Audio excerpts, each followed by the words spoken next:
ఏం పర్వాలేదమ్మా, అయిపోయిందిగా. చీమ పుట్టినట్టు కూడా ఉండదు. అంతే, నువ్వు వెళ్ళొచ్చు. నువ్వు రామా. ఏం భయం లేదు, ఏం భయం లేదన్నానా? ఇదిగో డాక్టర్ అమ్మా, ఆ ఊళ్ళో అంతా సుఖంగా ఆరోగ్యంగానే ఉన్నారు. నువ్వు ముందెక్కడి నుంచి మోటాములే సర్దుకుని దుకాణం ఎత్తాయి.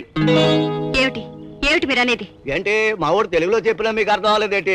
మాకు ఇంగ్లీష్ మందులు ఇంగ్లీష్ డాక్టర్ అమ్మలు అవసరం లేదు. ఇంక మీరు దయచేయండి. ఈ ఇంజెక్షన్ల వల్ల మీకే ప్రమాదం లేదు. కలరా, మసూచి లాంటి వ్యాధులు రాకుండా ఉంటాయి.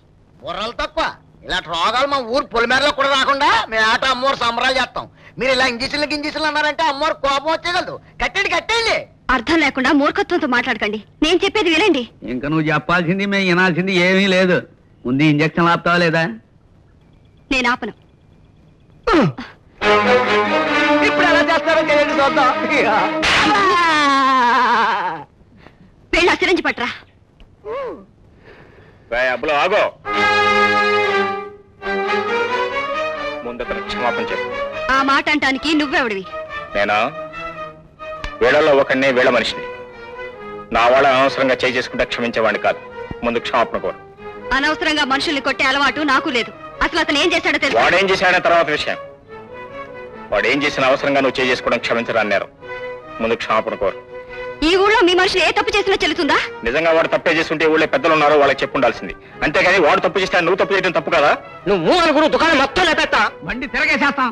ఈసారి ఇంగ్లీషులే కాదు, మందులు చేశారు అన్ని.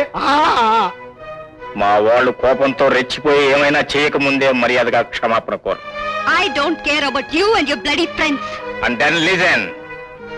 If you don't apologize to my friends, either they can bear you nor spare you. You can no longer walk over here. They can simply knock you out of this village. Please.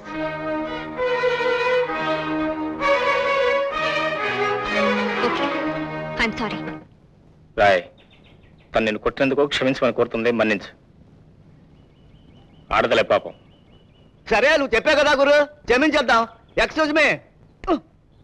రండి.